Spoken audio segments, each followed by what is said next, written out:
We go to the newsbreaker line right now, and it is a personal pleasure for me, ladies and gentlemen, to welcome on the line, extending out to the Los Angeles area, Terry Taylor.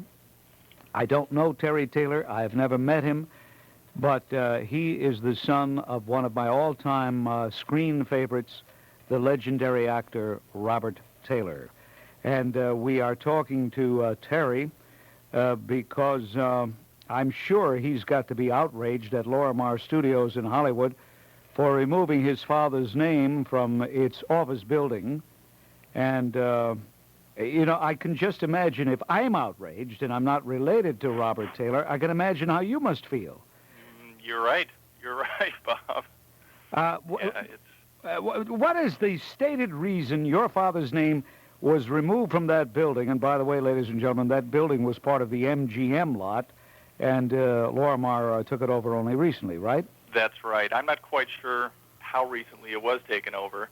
The reasons that they've stated, and they've stated it in writing quite a few times, have been that he named names, obviously, in his testimonies back in 1947. You probably know a bit about that time when communism was hitting pretty big in Hollywood, and the House on Un-American Activities was formed to try and do something about it. He was subpoenaed at the time and spoke along with Ronald Reagan and Gary Cooper and many, many other actors and studio heads at the time to just tell what they knew about other people in Hollywood that were communists. And he spoke out very honestly. And what they are claiming is that he named names, and they're insinuating that because he talked about three people specifically, that maybe it was because of his words that they lost their careers, or they also said that he destroyed careers and things like that. And that's just not the fact. First of all, in his testimonies, he never called them communists. Yeah, even though it seemed to be common knowledge that Howard Da Silva was certainly, at one time anyway, a communist. Well, and the three people that he named, that he talked about, were Howard Da Silva, you're right about that, and Lester Cole and Karen Morley, who were all admitted communists, who were all card-carrying communists, but their tact at the time, along with the 10 people, the actual Hollywood 10, was to claim that they were not to not say one way or another whether they were or were not communists. My own feeling is, even if he was under oath. He was a good American, and maybe that's his crime. He was a good, loyal American. Maybe that's what he did wrong. That's wrong, is it?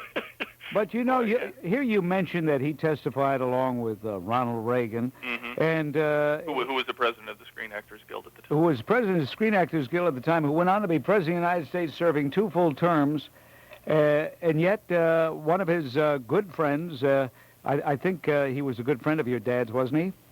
Oh, yes, they were very close. And your dad isn't fit to have his name remain on a building. It's obscene. It's incredible. But even beyond that, I'm sure your father would agree, is what it says about what is going on out there.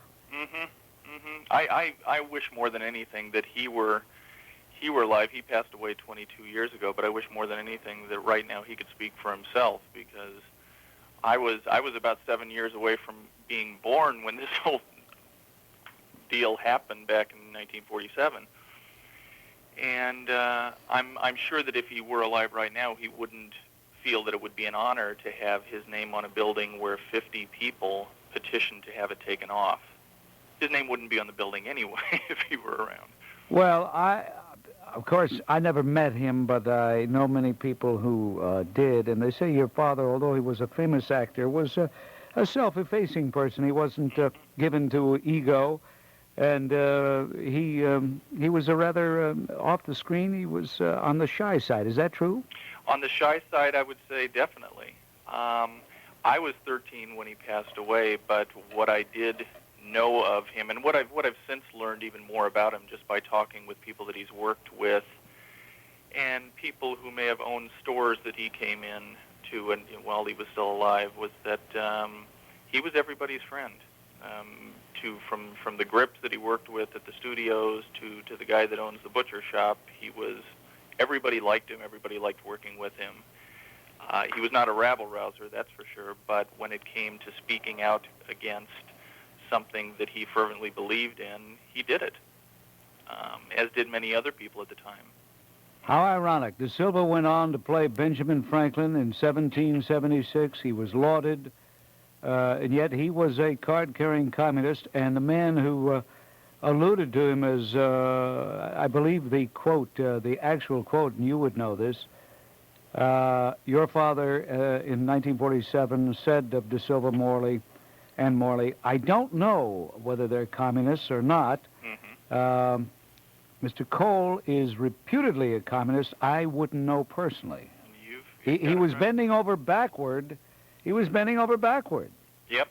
Yeah, and the part that upsets me mostly about Lorimar is that they're really accusing him of putting some of their so-called brothers and sisters out of work. Mm. And what happened to the Hollywood 10 after they had served their jail terms for contempt of Congress was that most of them did, in fact, get work again. They may have done it under pseudonyms, but most of them did come back into Hollywood and continued with their lives. What about the life of Terry Taylor? What do you do, Terry? I'm in the cable television industry, have been for about 10 years, which is sort of a departure from what my father was in. I tried acting a little bit in commercials, and I just didn't feel that I had it in me. My sister actually is getting into acting at this point. But I am a director of marketing and sales for a new cable product, an audio service that will be available on certain cable systems. Being the son of a legend, and I know that word legend is thrown around loosely, but your father was definitely one of those legends that Hollywood produced. Does it ever distract people from knowing you? I mean, do you meet someone and then when they find out that you're Robert Taylor's son, do they start asking a lot of questions about him? Not normally. He was very big, and as you know, in the let's say mid-30s to the early 50s. That's when he did most of his 57-plus movies for MGM as well as other movies for other studios.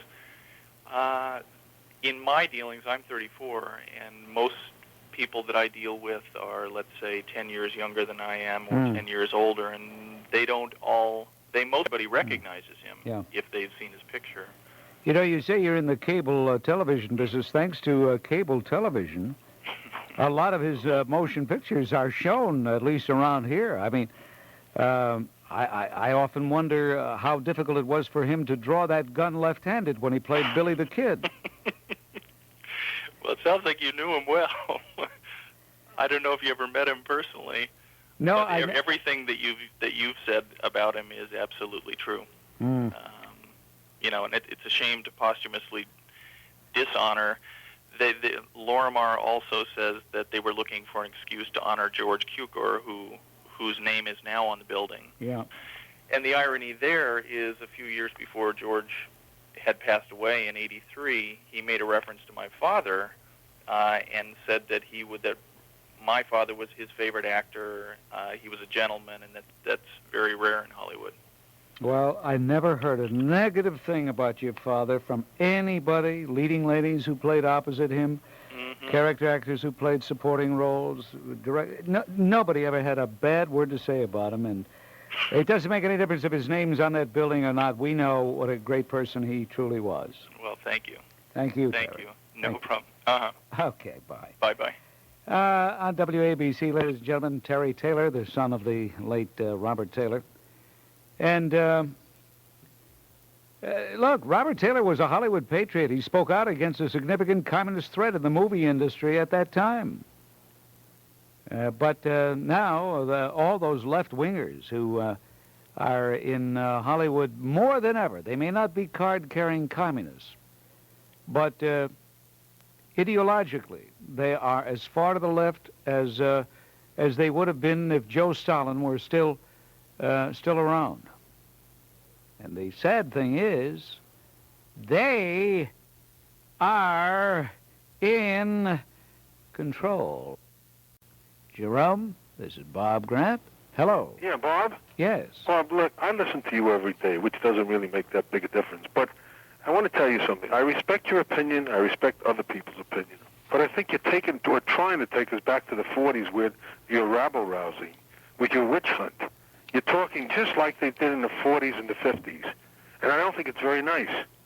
What do you mean by that? Well, for the simple reason, the man you just spoke to, the Taylor boy, you were saying that the people that are in control of Hollywood are communists.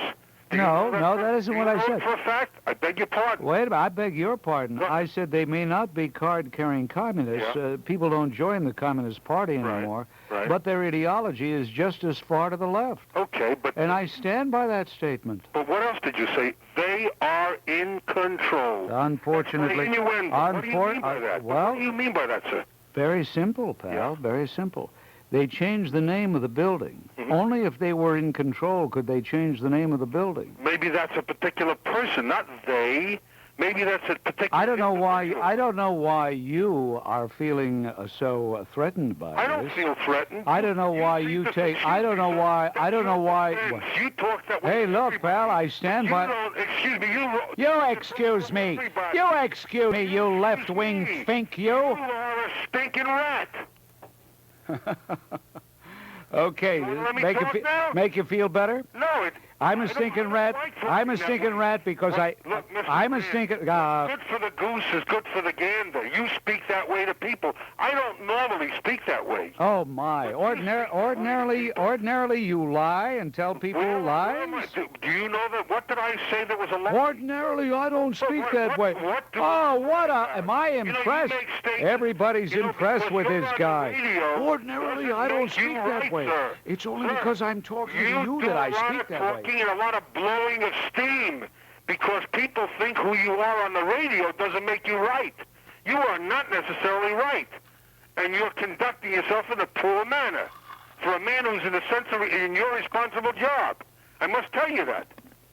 Am I still on the air? You don't impress me one single Well, you bit. don't impress me either because you're on Well, the then air. why in the world? Hey, if I don't impress you, why in the world would you waste your time? Number Because one, I told you listening before, to I'll tell me. you again, sir. Number I one, listen to everybody's opinion, and I respect everybody's opinion. That doesn't mean they're a louse or a rat or whatever you call no, them. that's true. A lot of You people call have. people no. every kind of name. No, but You you- don't respect people, and I'll tell you something.